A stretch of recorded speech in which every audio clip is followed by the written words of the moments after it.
Okay, I'm just going to mute you in Sydney.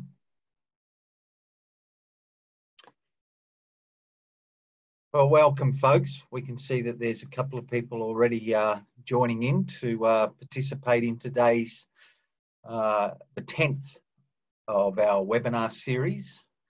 Exciting one today. We're doing the walkthrough of the spectacular MY44 power catamaran.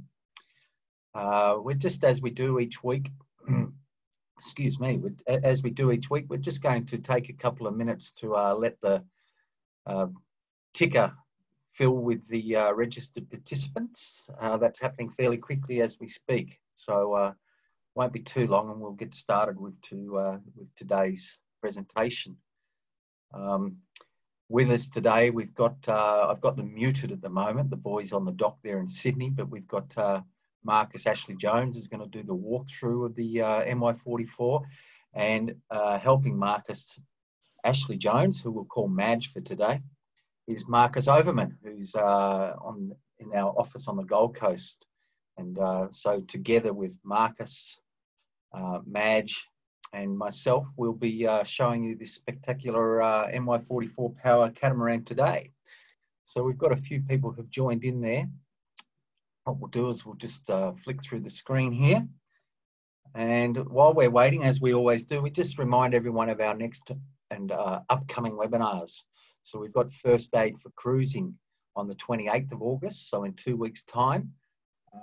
That's with the very knowledgeable Wendy Sullivan, who's going to be helping to present that on Friday the 28th. We've got already a number of people registered for that webinar, so we're looking forward to that one. And then 2 weeks after that, on the 11th of September, we've got our colleagues from Mariner Boating, Sarah and Trevor Joyce will be joining us to talk all about cruising around the Greek islands, the Eastern Aegean and the coast of Turkey, which will be very exciting. It'll be good to talk Mediterranean for an afternoon. That's on the 11th of September. And then on the 25th of September, we'll be heading to Indonesia. So we're going to work with our colleagues at the SAIL South Pacific, who are going to help us do a presentation on cruising and sailing around the Indonesian archipelago. So that will be fantastic. And then already we have other webinars scheduled. This webinar series that we've been doing since the start of COVID back in April has really got some legs now. And all of our previous webinars are available to be watched on our Multihull Solutions YouTube channel. So we've now got 9 webinars up there, and people have been, I think all of them, we've got well over 1,000 views for each of our presentations so far. So it's become a very good resource for all things multi-hulls. So, and then on the 9th of October, we've got the Iliad 50. This is a brand new boat that's currently on a ship on its way from the factory. And once it lands in Australia, we're going to be unwrapping that brand new vessel. And straight away, we're going to be conducting a live walkthrough on that boat on the 9th of October. For those people who live in Queensland, we're also going to be having an open day and a sail test weekend on the Iliad 50 when it lands. What date are we doing that, Marcus? On the Friday the 18th of September, and sea trial day Saturday the 19th. Of September, by appointment only. So express your interest and you can register to go to Mooloolaba on the Sunshine Coast and have a trial or a walkthrough of that Iliad 50, and then on the 9th of October we'll then do the webinar walkthrough. So that's what's coming up. Now, in terms of today, if you do want to ask questions, and we welcome your questions, if you do want to ask questions, please just click on the Q&A box and type in your requests, and we will either answer those as we're going, depending on whether they're relevant to the exact point in the presentation we're at, or we will save them for a Q&A session at the end. But please do interact with us. We like your questions. We welcome them. And so far, over the last 10 webinars, no one's asked a bad question. They've all been very useful questions. So myself, I'm Greg Boller. I'm the New Yacht Sales Manager for Multihull Solutions. And along with Rachel, we've been putting together and presenting these webinars over since April. And today, helping us in the background, we have Craig Malouf, who's our cameraman for the day. So I've got Craig and Marcus muted at the moment, but we will say hello to them.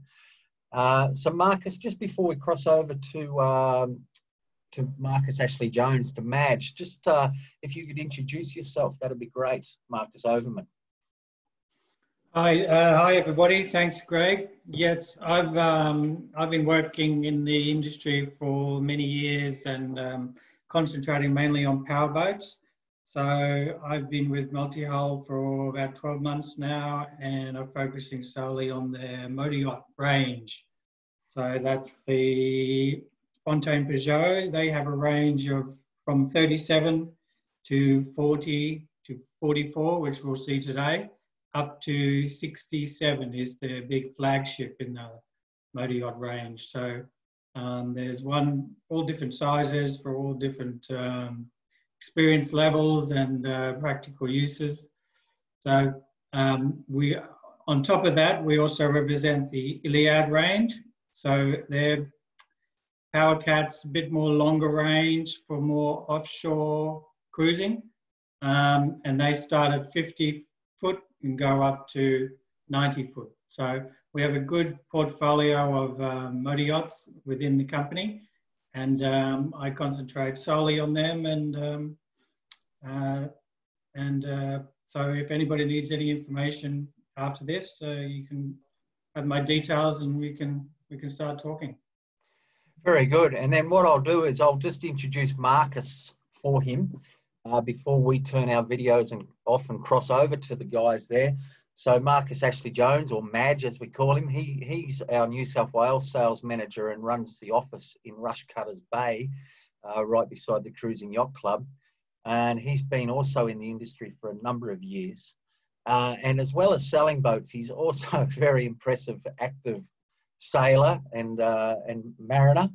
And as you see there, everything from Volvo Ocean races, racing to extreme sailing series and large maxis. And he's also the one who sold the MY44 that we're going to be walking over today to the happy clients, and has been involved with this boat since it landed in Australia late last year. So he has a really good understanding of the MY44 power catamaran. So what we're going to do now is we're going to cross over to Marcus. But before we do that, I'm just going to turn my screen off, and also I'm just going to stop my video there, and I'm going to stop Marcus's. We'll jump into the background, and then I'm going to stop the share screen, and we should now, as we do, have Marcus there in full glory. So we're just unmute him. Okay, it's all yours, Marcus. Thanks, Greg. Welcome down here to a overcast Sydney day. Not much wind. We're down here in Rushcutters Bay, where our Multihull Solutions office is based here in Sydney, Dalbora's Marina, just next door to the Cruising Yacht Club of Australia. And today we're here with the MY44 called Black Swan. The owners have very kindly let us aboard today to show everybody around through this webinar, and we're very grateful for that. And I'm excited to help answer any questions and show everybody through this beautiful boat. Fantastic, Marcus. So what we might do is head off, and if Craig could maybe just pan to the right so we could get a full profile of the boat before we climb aboard. So very impressive. And as we were talking in our little practice session the other day, Marcus, I noticed that the boat is registered in New South Wales, and in New South Wales you have custom registration labels there. Yes, Greg, it's one of the wonderful benefits of living here in New South Wales. You get to choose your own registration. As long as it ends with an N for New South Wales, you can have whatever you want. So these guys have gone with the BK Swan, which represents the name and also ends with an N. So it's a fitting registration. And just before you climb aboard there, I noticed you've got all of the clears down today because of the slightly inclement weather, but I think that's a good thing because we get a good view of just how enclosed you can make the boat with these fantastic custom-made clears. Yeah, that's exactly right. These ones were fitted at the boatworks up at the Gold Coast. You know, you can roll them up on a nice day, and certainly on days like today or when it's windy, you can have them down or part of them down and keep that area completely dry. All right, and before we go aboard, so Mark, Gus Overman there, can you just give us some specs and details on what we're looking at in terms of the dinghy and the platform? Yeah, sure. I'll start with a little bit of an overview of the boat. So she's the MY44. She was first launched in 2017, and straight away she won European Powerboat of the Year in 2018. She's been designed as a motor yacht from the start. So she's not a sailing cat that has been converted to be a powerboat. She's designed by Andreiu, who's an ex-America's Cup designer, and she's designed with the IPS engines installed. So what that does, that gives more accommodation space for the designer to play with, and also gives the boat all the advantages of IPS, such as maneuverability and so on, which we'll go through later. So she's 13.4 meters long overall, or 45 feet. And if you have the platform, which you see there, she extends to 50 foot overall. So the hydraulic platform at the back is an option. It has a safe working load of 250 kilos, so you can fit quite a decent sized tender. You can see that it's full beam. So the beam of the boat is 6.6 meters wide. And as it lowers down, you can see that the ladder, there's a gradual ladder that the steps form as the platform goes in the water. So this acts as a really nice bathing platform and a really critical part of the boat when you're at anchor and then swimming off the back of the boat. And you obviously have the swim ladder that we can just see there. And what about the cruising speed of this boat, Marcus, or Gus, sorry? There's two different engine options. So the boat comes standard with Volvo IPS 500s, 370 horsepower engines. And the cruising speed with those engines would be about 18 knots. The upgraded engines are the Volvo 650s, which is 480 horsepower.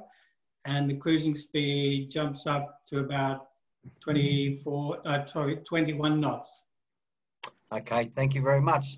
So, folks, if you've got any questions about specifications, type those questions, and we'll endeavour to answer them as we go through.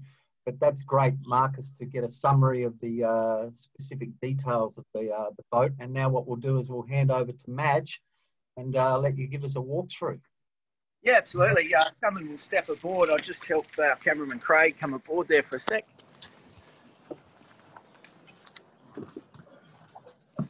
Okay. There you go, Craig. So we'll start at the back here. So as you can see, it's a nice, easy access onto the boat from the dock. It's you've got the landing platform at the back of the transom area, so it's nice and easy to step onto. You've got the clears down. So you've got access up through here onto the side deck. I think what we'll do is maybe do the outside first, and then we can wander back through the inside of the engine rooms and things. So walking down the side decks, Greg, you've got nice wide. These are about 600-700 mil wide. These steps, nice and flat, very easy to walk through. And Craig might be able to pick up there as you look down the side deck. It's flat and very easy to walk down. You've got a solid rail handhold on the side of the boat, but you've also got on the cabin here, you've got a stainless steel rail that runs pretty much the whole way down here. So very safe and sturdy, you know, for long range cruising or offshore, you've always got a safe place to hang on to. And Marcus, you delivered the boat down from the Gold Coast to Sydney in what wasn't the world's best conditions.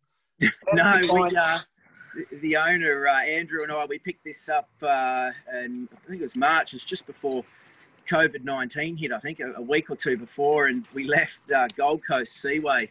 There was about a 25 knots southeaster blowing, and we launched out through there. And look, we went quite slowly through the seaway at about 12 knots. You know, it was pretty sizable waves. We had a few white ones coming up along the deck.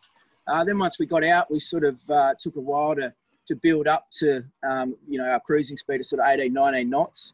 But then once we sort of got round Point Danger, we really opened her up, and we're playing with the fuel burn on the way down around 18, 19, 20 knots, and then just sort of opened it up the last half into coughs before we fueled up and sat on full noise around 23, 24 knots, which was just wonderful.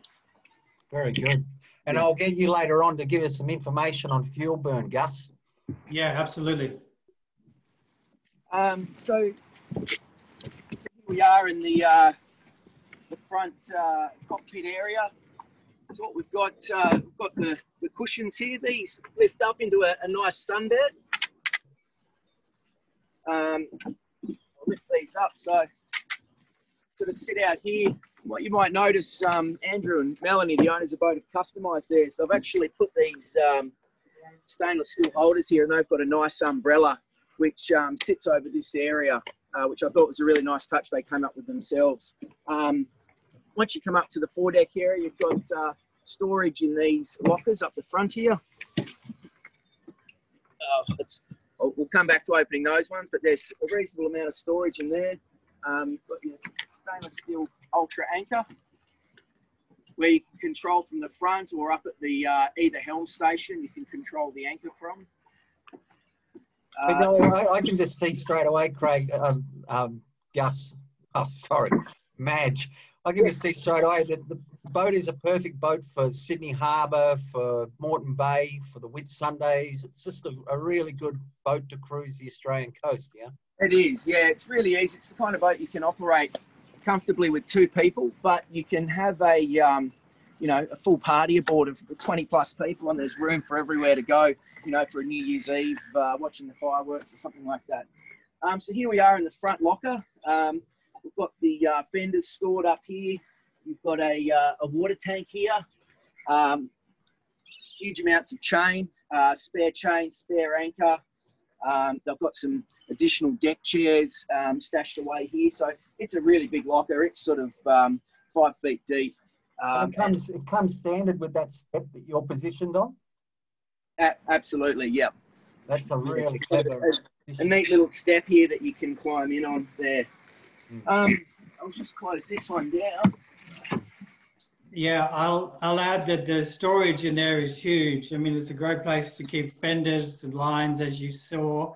But in those 2 bow lockers, you've got 2 very deep, like 6-foot deep voids, where you can keep other toys, rods, fishing rods, spear guns, even dive tanks and so on. So it's a really not enough storage on production boats, but Fountaine Pajot have done this very, very well.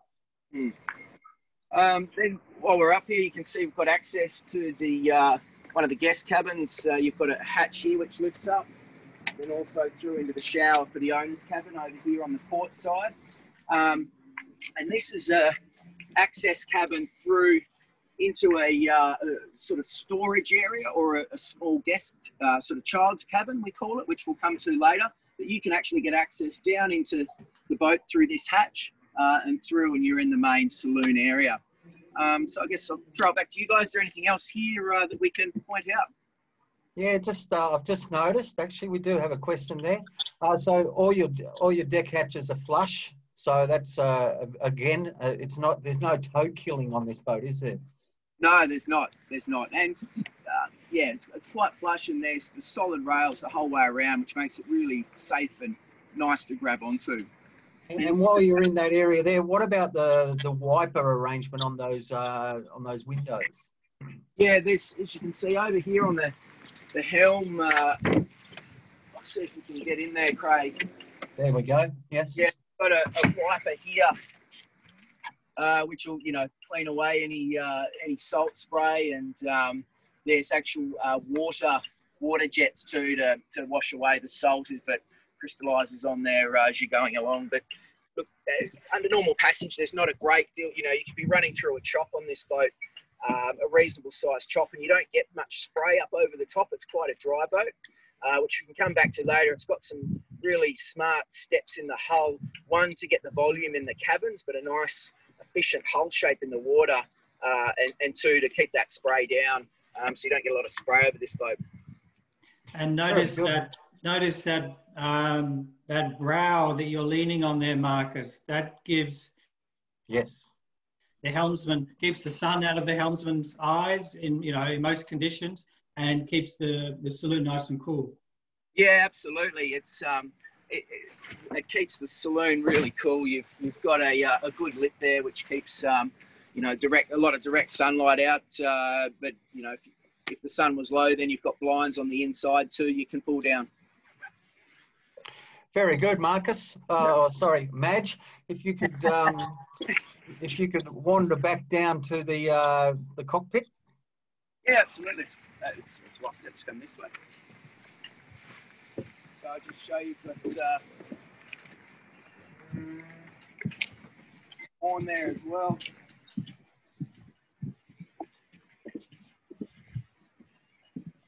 While we're coming back down this side, guys, I'll just point out this is a custom barbecue arrangement that the guys came up with to put on this boat. They love their Weber, so we came up with a neat little system here to secure the Weber, and it works really well for them. But there's sort of endless opportunities we can do with the barbecue. The factory fitted barbecue option is up on the Flybridge, but we find here in Australia that barbecuing is like a religion, and so often people will install their own custom one down in the cockpit, which is a bit more social and close to the galley. Yeah. Here we are in the aft cockpit, guys. We've got the clears down, as you can see. Huge amounts of space here. You've got a long bench seat at the back, the storage under the entire length, which I'll open up here and show you. So I don't know if you can get that, Craig. You can see there's the actual emergency bilge pump there, and bucket and sponge and fishing rod and fishing net and things they've got stored away. And just while you're there, Gus, that teak flooring, tell me about the factory options there. What's it come standard from the factory with? So standard is a GRP non-skid deck, and you have the option of synthetic teak or natural teak to put down. So this one is a synthetic teak, which we put down here on the Gold Coast with a local distributor, Flexi Teak, I think it is. Yes. And it's a fantastic product. It's very low maintenance, keeps its color. You don't have to be scrubbing it. It cleans. If anything's spilt on it, it cleans very easily. Actually, before you walk into the saloon, under the grate there is the fuel fillers for the diesel. So it's in quite a handy spot, because if you do spill any, it just goes down into the locker, and then you have less risk of spilling it on the teak. But if you do, it just hoses off with this Flexi Teak. It does, yeah. So yeah, there's a filler this side, and there's actually the umbrella which goes on the bow area here, just covering the starboard side filler. But the beauty of that is, if there's any overflow, it all runs through and back out of the boat. So it's quite an easy spot to access and fill up. You've also got here your gas locker. So there's a gas tank there, and a life raft compartment here. So that one there is a 10-man life raft. And it's important to, I think, from a design perspective, this is one of the things that Fountaine Pajot does so cleverly. So they've opted for the recess in that area, and that allows the boat to have a all the way through the cabin at one level. So the other option, if you didn't have that recess, is you'd have to have a step up, or you'd be stepping over to get into the cabin. So the idea of, if water does come into the cockpit, the water goes down there and not into the cabin. Correct. Yeah. So nice and yeah, single level, and this flexi-teak just adds a really nice feel to the whole area. I'm not sure what you can see there. There's a couple of deck chairs here that the guys put out, and there's options that you can do for a table on this aft area if you wanted to.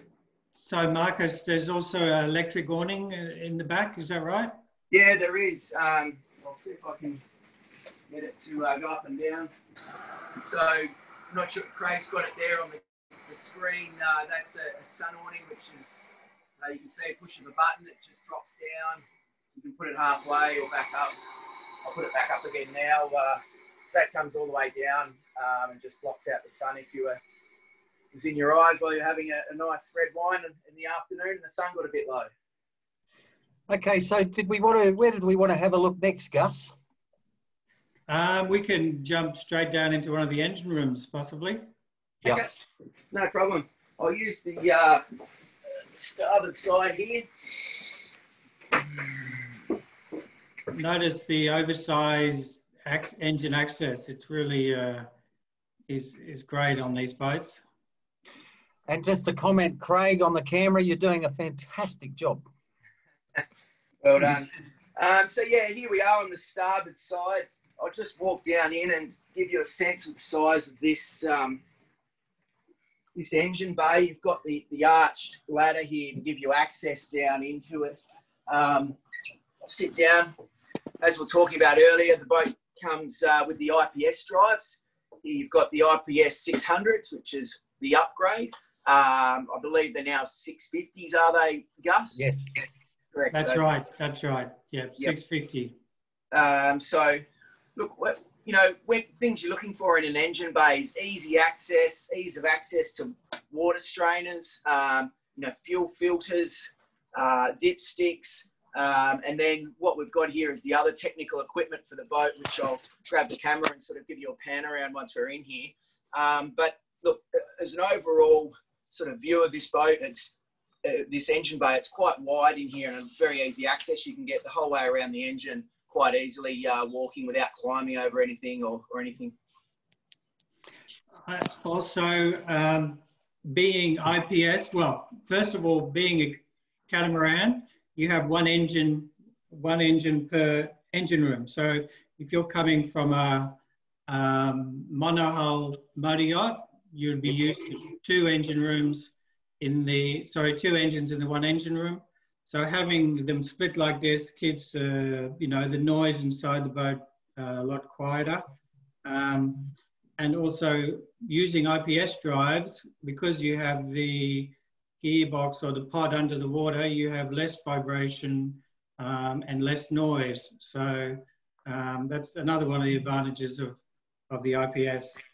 Yeah, so here you can see, have you got that on the screen there, okay? Yeah, we're good. We dropped out for a moment, but we're perfect now. My apologies, when we handed it over, we lost, I'm not sure what happened there anyway.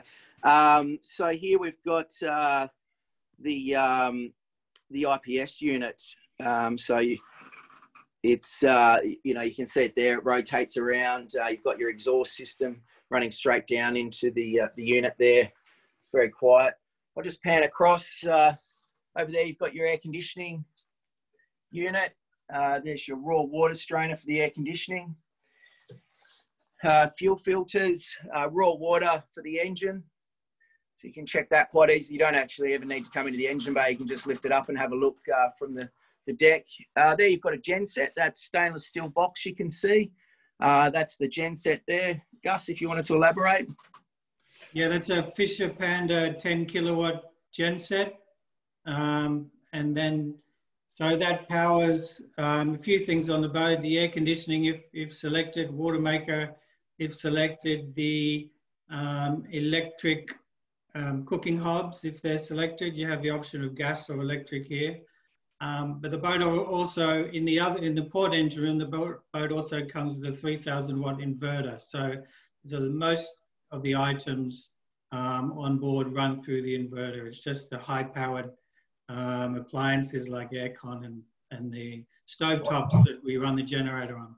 Yeah, and that's the genset starter battery and the starboard engine starter battery. I think you can see there those two batteries mounted. And is that a small dive compressor there? Yes, yeah. Okay, so that's been fitted by the client so they can fill tanks. Correct.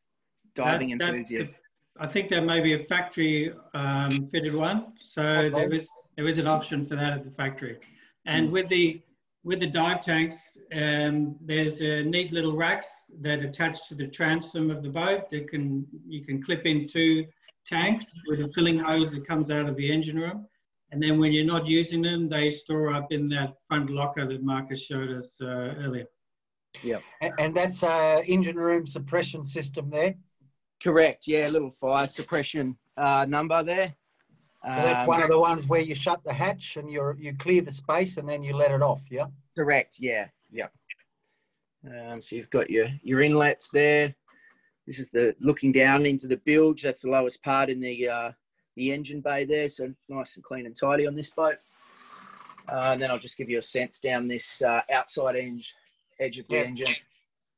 Well, that's very good. So, folks, we've got quite a few participants with us today. If you've got any questions about the mechanical aspects of the MI44, please type them now while we're in mechanical mode. But otherwise, we'll move forward now. We'll probably... where do you want to go next, Gus? Why don't we go up to the Flybridge? Yeah. Good. So I guess while I'm heading up to the Flybridge, again, you've got these steps are they're a good angle, quite wide on your foot. You don't feel precarious going up or down, quite safe at all times. Good handholds the whole way around. Then there's a hatch here too, which I'm sure Craig might pick up when he follows me up with the camera, but there's a waterproof hatch here too, which seals off this area if you wanted to.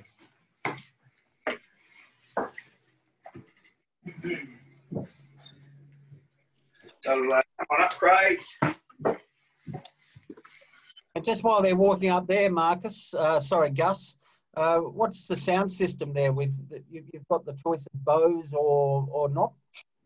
No, either you have Bose or you can, retrofit your own system, but the factory supplied one or on the option list is for the Bose system. So you have a couple of speakers up in the hardtop, I think. Yes. And then a couple of speakers down in the cockpit and then a couple of speakers in the saloon.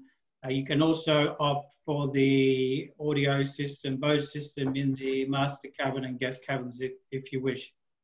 And Madge, you've been with this boat now for about 6 months or more. How does it go in terms of when water comes aboard? How does the water drain off these surfaces? Is it good? Yeah, absolutely. It's really good. Certainly we gave it a good test out coming through the Gold Coast Seaway with a couple of waves there we got caught out on. But look, generally, you don't get barely any water in this area. Certainly down the back, the Flybridge is really dry. We've got clears the whole way around the boat. So, this is effectively an extension of your living room up here, on a cold day or a rainy day. But on a nice day, you just roll up all the clears. Very easy to do, and, you're part of the elements then. And I guess while we're talking about that, it's got the sunroof, which Craig can pan to. And just while you're opening that, the other question too is obviously one of the big challenges with power boats and going head first into a seaway and so on is the shaking and the shuddering.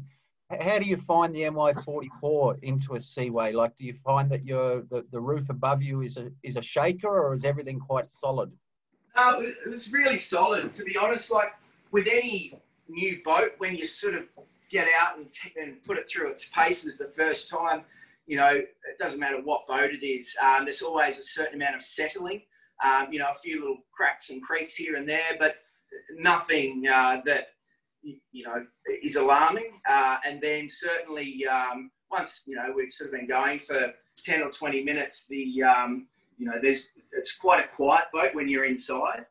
We were buzzing along into a pretty good seaway, 15, 16 knots, bit of water coming around the place, but it was quite sort of quiet on the inside, and then you go outside and you're really in the elements, but it's quite soundproof, the downstairs area anyway.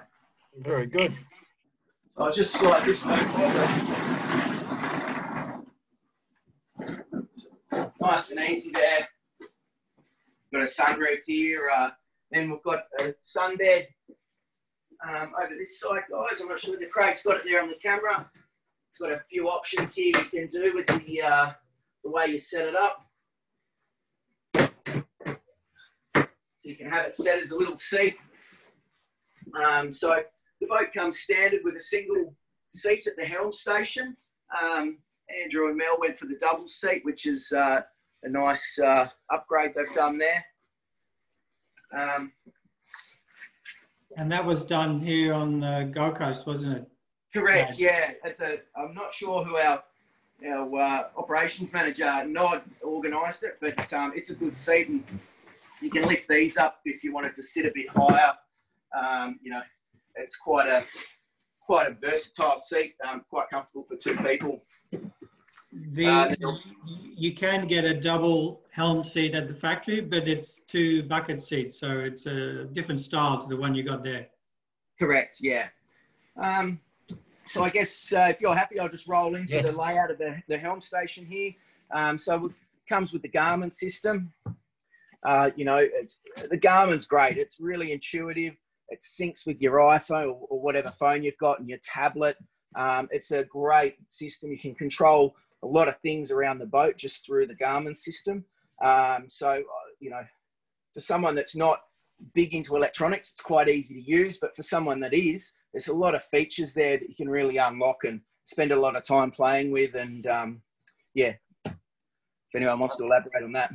It has the smart cruising function on the Garmin displays now. So that means that will give you the boat's tank levels, the charging levels coming into the boat or going out, you know, regulate the solar that's coming in.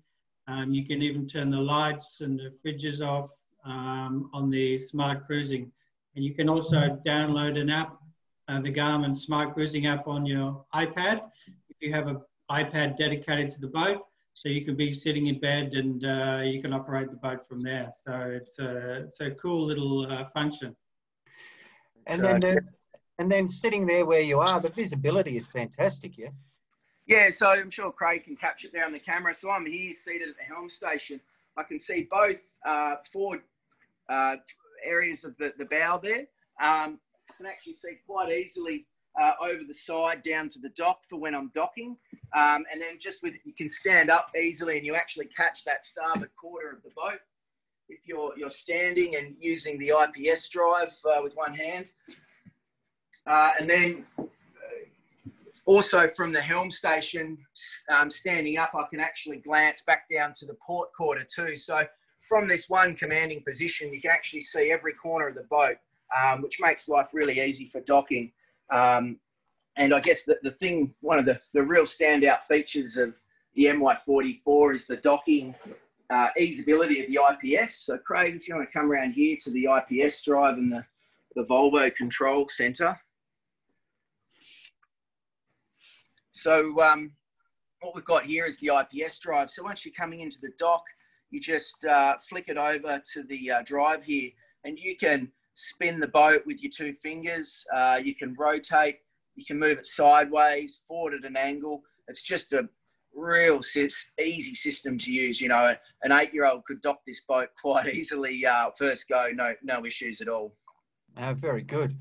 And then as you panned around there, maybe Gus, if you could just fill us in, behind there's the teak table and also there's the arrangement with the what almost looks like a galley up there. What are the options there? So where Marcus is standing now, that's an optional wet bar, which has a hot cold tap with a sink. You've got a little rubbish bin right there. You can add a barbecue. That flat section next to adjacent to the sink is where they would put a barbecue if it was factory fitted. Another option is the fridge below, quite a large bar drinks fridge there, and then storage next to it. So it's a feature that most people do take, and it's handy to have up there. And the dining table to the right is also you have the choice of a dining table or a smaller coffee table. The nice L-shaped seating there. So you have seating for up to 8 people. Yeah. And Craig, if you can look over the back of the boat, you should be able to see the solar panels on the aft deck. Very good. So you've got 2 there, and you can add more onto the back of the hardtop on as well. But from the factory, you'll have 2 panels on the aft deck there. So it's a nice touch. And it's interesting, for many years, we used to always criticise Fountaine Pajot because us Australians, we like somewhere to put our drinks. Yes. And I must say, there's one thing that there's no shortage of on this boat. There is so many places for bottles and there so is. on. Yeah. Big enough for a bottle of champagne, Greg. Yes. All right. I did listen. And so is that teak table there is the standard? So you get teak as your standard option there, Marcus? You do get teak as the standard option, and funny enough, it's actually an upgrade if you wanted to go with the polyester table, fiberglass British table. Very good. Okay, so I think we should move along, if that's all right. We should jump back down below. I should just quickly add that sorry, your camera's dropped out again there, Mark. Madge, there we go. Sorry, Marcus Overman. Yep. So again, the teak on the fly is an option. You can have, it comes standard with the GRP non-skid, but you can add the teak as you wish. Understood. Very good. Okay, so we're going to go into the interior now. So handing back over to you, Madge. Yeah, no problem. Thanks, Greg. So here we are in the saloon and galley area. One of the features here, as we were talking earlier, is single level access from the aft cockpit through to here. You've got the U-shaped galley, which we found great underway. You know, if you're moving around over a few waves, you feel quite safe in here, preparing food or anything like that. You've got nice big wide flat benches for preparing food, the double sink. This boat's been optioned with a, they call it a 6-person dishwasher, so it's a little dish drawer here, which is quite neat.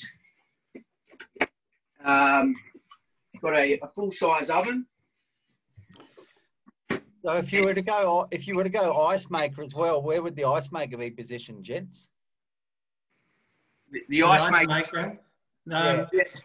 He's just out in the cockpit to the right-hand side, to the starboard side. Okay. Sorry. Yeah. Over here. Just here. Yeah. Okay. Yeah. Yeah.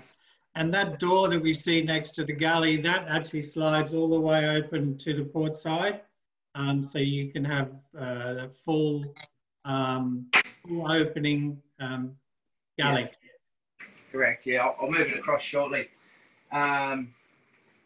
Also in here, we've got the induction cooktops. So you can have gas or induction. We spec this boat with induction.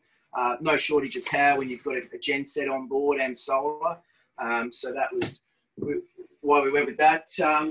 Storage-wise, there's just huge amounts of storage. We've got some food up here. And above the area, we've got room for a microwave if you wanted one, or here we've got a pots and pans and a few bits and pieces.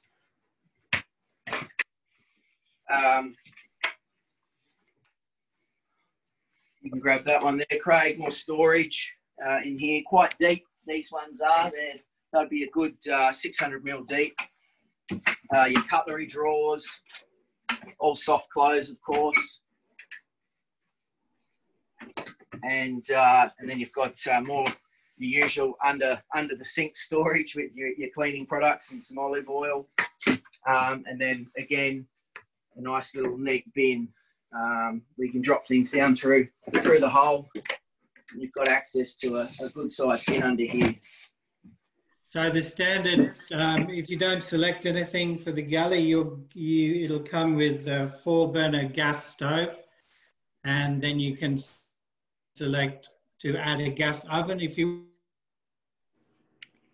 fridge, or you can have what Marcus has got behind him there is, I think, maybe a combination microwave electric oven. And where are your power sockets in the galley there? Over behind here, where we've got the toaster, got the kettle, and the coffee machine, of course. So there's two power sockets there, which is a nice little neat spot. And then I'll come across here to the other side. You've got the Bosch side-by-side fridge freezer.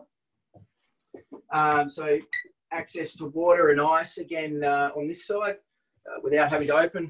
It's got the neat little direct access for your quick access to the drinks and milk or what have you. And then I'll open up this fridge freezer there. You can see, it's a full-size household fridge. That's an incredible fridge to have on a boat. Correct. So that's the upgraded fridge. That's I think 570 litres in total. The standard fridge is 370 litres in total. So it's just a single door version of that without the ice maker and the fresh water plumbed into it. Very good. Got storage for drinks down the side or the wine bottles. Marcus, just before you move on, see that cabinetry there, that locker right next to you. So there's also an option for a 23 bottle wine cooler. So if you selected that, that's exactly where that would go. I see, gotcha. Okay. And that would have a front entry. So from where Marcus's knee is, that'd have the door there, yeah? Yeah, correct. Okay. Now you're going well, Madge. Going well. Okay. So no problem. So we'll move through into the saloon now. So as you can see, the saloon seated here. It's got quite a large amount of seating. You've got sort of got a 2 or 3 person couch on the starboard side, 4 here on the port, and then the 5th single seat. You've got what they call the multifunction table. So this table moves up and down electronically with the touch of a button, which I'll get to in a minute. And then you can actually open it up into a dining room table or have it low as it is now with as a coffee table. So to open it into the dining function, you actually spin those, you swivel those, yeah? Correct, yeah. So you rotate this way. Yes. Like that. And it opens up quite easily. Which allows it to carry quite strong loads. Yeah. So then I'll press it up. It's not the quickest of operations, but it gets there. It's a very solid structure. It's a good feature. The standard table is a wooden coffee table, and yes. So you 2 options there, which is great. And then you can fold it away, and there's actually some storage here as well underneath if you wanted to keep some TV remotes and things. Madge, it's probably worth pointing out that when you're sitting down at that sofa there, you have excellent visibility out the windows. You can see the horizon from every angle. The seats are raised up to a point. Yeah. Often when you're sitting in a boat, you feel like you're sitting down and you don't have a good panoramic view, but it's not the case in this boat, is it? No, absolutely. And it's one of the features of Fountaine Pajot across the entire range, power and sail. When you're seated in the saloon, you've got great visibility all the way around, but also when you're standing up, you've still got visibility. The windows are at just that right height, and they're big enough to allow that visibility, whether you're seated or standing up. So it's something that's brilliant across the whole range.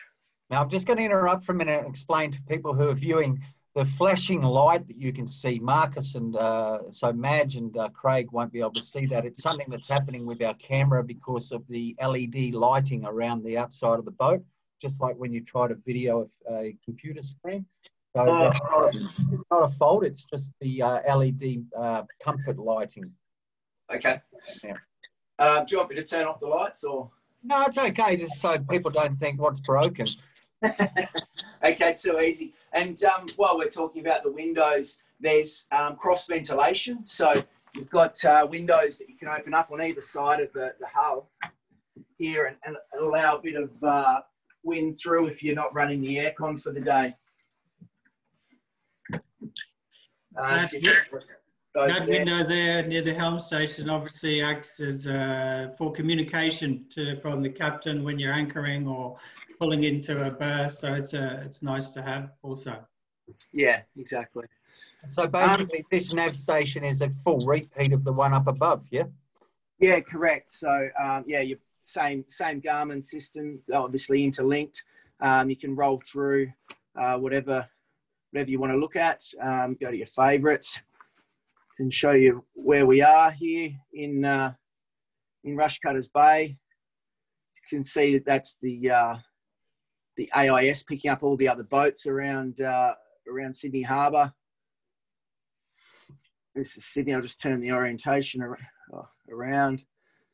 So here you are coming out the heads, and this is the coast of New South Wales here. So very good. Marcus, if you stand up and turn to the back of the boat as if you were parking the boat, you have pretty good visibility. You've got the joystick there. Yeah, I've got the joystick, quite easy to operate.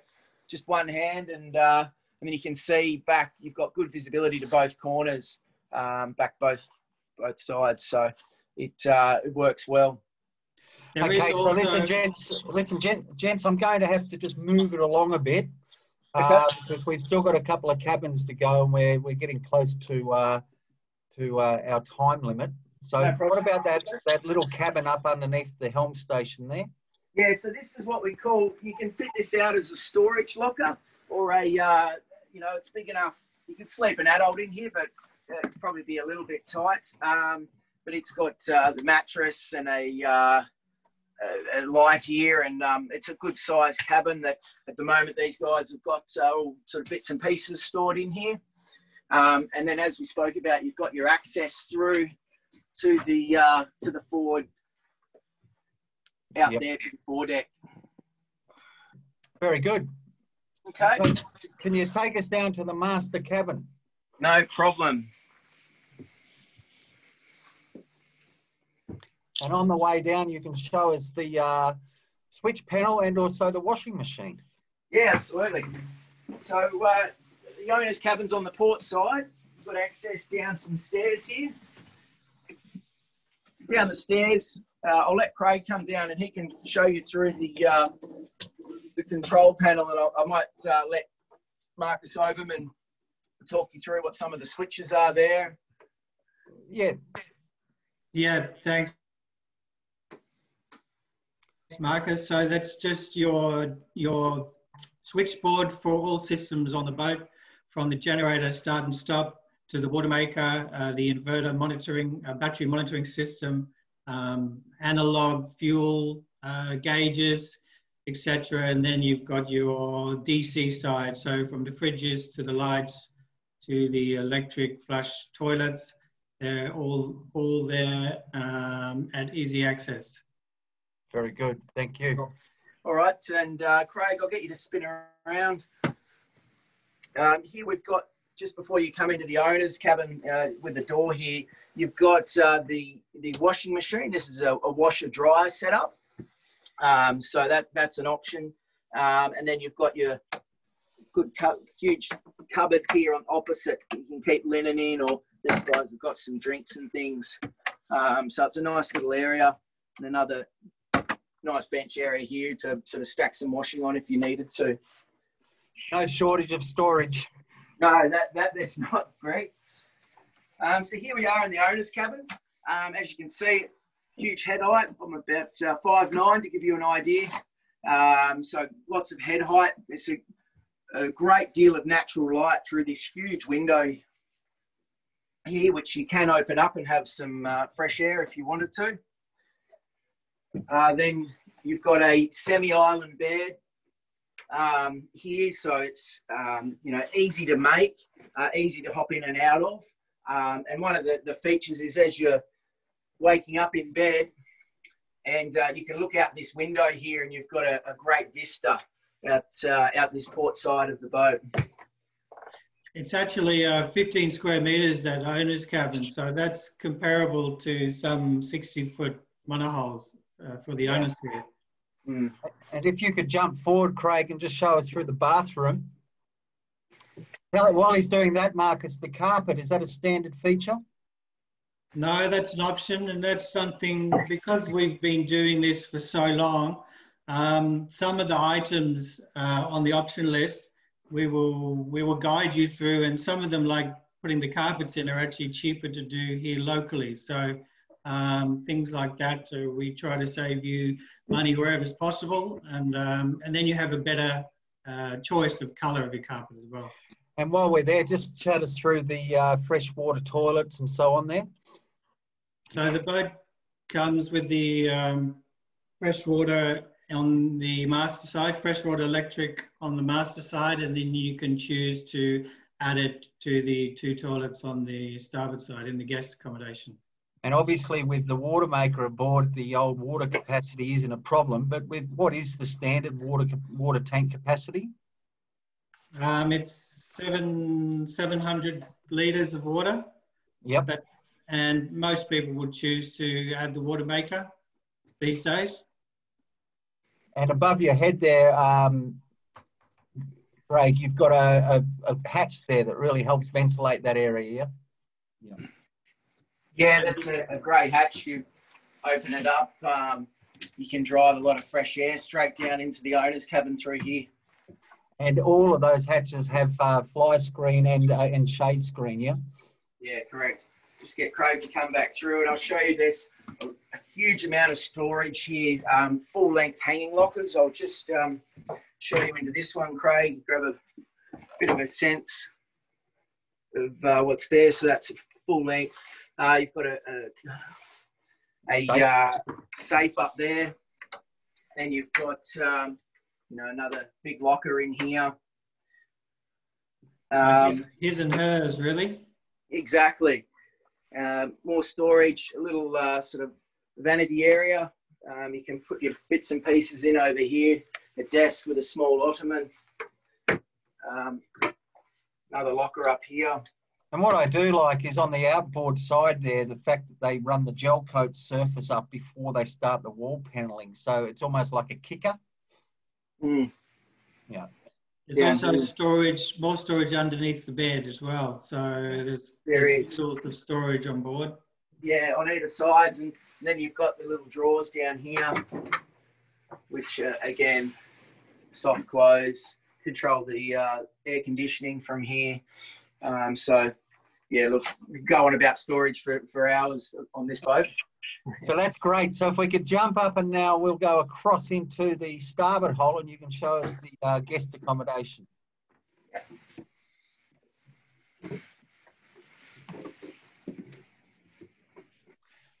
Going well, Craig. I can imagine Craig's hands are getting a little bit tired, but you're doing well, my friend. Yeah, they definitely are. Just while I'm coming down here, got a sort of bits and pieces covered that everyone likes on a boat. Batteries, bits and pieces here, WD-40, so it's sort of a nice access. Binoculars there.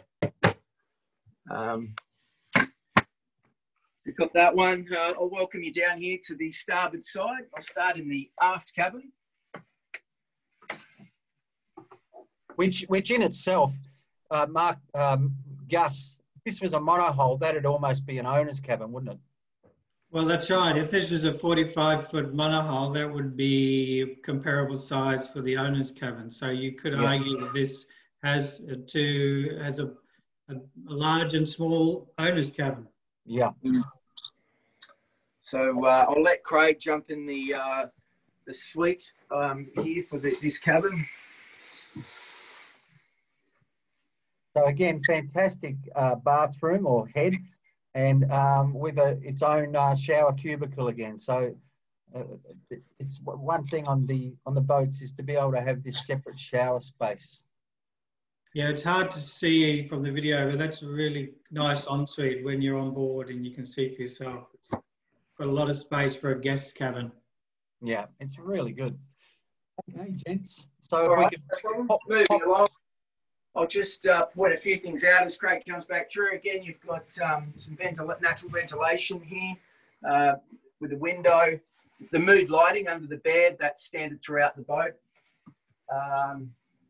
And then what you've got here is you've got another toilet. So you use this as your day head. So the guests can come on board. They don't have to go through anybody's cabin for access to a toilet. And I'll just let you jump in there, Craig. Wow. So another full bathroom and shower. Yeah.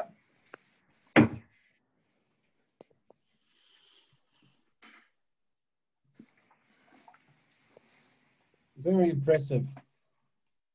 So, and I'll just so bring you back out now there, guys. So this is through into the forward cabin. I'll let Craig wander in front of me so you can capture it. What I love about this cabin, you've got a full-size double bed there. So in a V-berth, that's hard to get. And you can actually split this into two singles as well. There's a unit which comes out in the middle here, so you can have two singles or you can turn it into a double. So effectively you can sleep, 6 adults and a couple of little kids in that fourth cabin. Correct, yeah. And above the bed here, I'll get Craig to pan up. There's the hatch we talked about when we first walked on up near the bow of the boat. Very good. And above the bed there is the air conditioning outlet. So each of the cabins has got those vents that are pumping the aircon into the cabins, yeah? Yeah, absolutely. And look, I can keep opening and closing lockers if you like, but there's again, full-length hanging lockers, some nice drawers everywhere.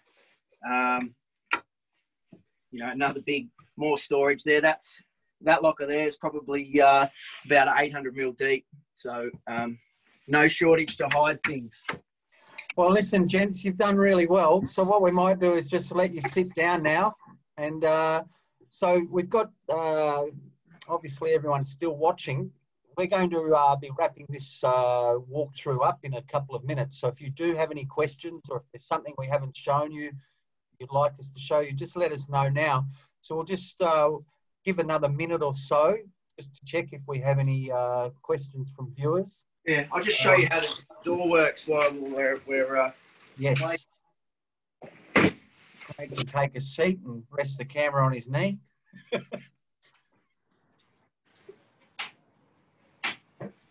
While he's doing that, Greg, I'll just mention that this boat has actually been quite popular with, maybe less experienced or not as people who haven't been boating for so long because of the ease of operation due to the IPS. People are finding that coming up from smaller boats. Sorry, your camera just turned off, Craig. Oh, there we go. Sorry, Marcus. Yeah, people who are transitioning up from smaller boats find this very easy to operate for a couple or a small family, and it's designed specifically for family use. It's not a charter boat like some of the other Power Cat builders who design them for the charter market. This is specifically for private family use, and because of its ease of operation and low maintenance, it's been a real hit in the market. Okay, and listen, just a couple other points I'll make too. I'm just going to go back to share screen. One is that we've also had a couple of clients now choose the, I'm just going to turn our camera back on too, Marcus. A couple of clients have actually chosen to purchase the MY power catamarans and do factory pickups and have them in the Mediterranean, yeah? Yeah, that's right. It's a popular option because of the France is right there in La Rochelle. So a lot of the owners take the opportunity while the boat's there to do a season of cruising or even a couple of months or less before shipping the boat home. It's a real exciting opportunity, one that you might not get again. So it's a nice little add-on value feature that we can offer because of the location of the shipyard. And we have a permanent staff, Multihull Solutions, French-speaking staff there on hand at all times, to get you on your way and support you and service you while you're doing your Mediterranean cruise. Very good. And now listen, one other thing, Gus, I think you also wanted to just make mention here of the other opportunity you've got at the moment. Yeah, that's right. We've got a shared ownership syndicate available on a MY44. So there'll be 6 partners in this boat, and it will be based in the Whitsundays in the winter, and then down on the Gold Coast in the summer. So I can send more details, but in a nutshell, it's 234,477 euro per share, and that boat would be arriving ready for the summer next year. Okay, very good. And then, as I said, we don't have many questions today. I think that must be because we've done such a good job of going all the way through the boat. I don't think we left anything untouched. So if there isn't any more questions, I'd like to thank Craig for your camera work. Fantastic effort today. And thank you, Madge. Really good, informative and well done walkthrough. Thank you, Gus, for your technical information as we went through. I don't think we've missed a thing. So have either of you guys got anything to say or before we wrap up? Greg, go ahead, Madge. Yeah, no problem. Thanks, Gus. Yeah, no, it's just a great all-round boat, very easy to handle with a couple of people. Look, if anyone's in Sydney or New South Wales, happy to invite them aboard for a viewing, and just give me a call. You can contact us through the normal channels, and I'm happy to invite anyone aboard for an inspection. Yeah, very good. And basically on that note, so Gus, thank you very much. And thank you. So if anyone wants to talk to Gus about the Iliad catamarans, or if you're in Queensland or Victoria or other states, you'd like to talk about the MY powerboat range, just have a chat to Gus. And on that note, I'm just going to end the webinar and sign off, and we'll see you in 2 weeks' time for our first aid webinar. Thank you very much and well done.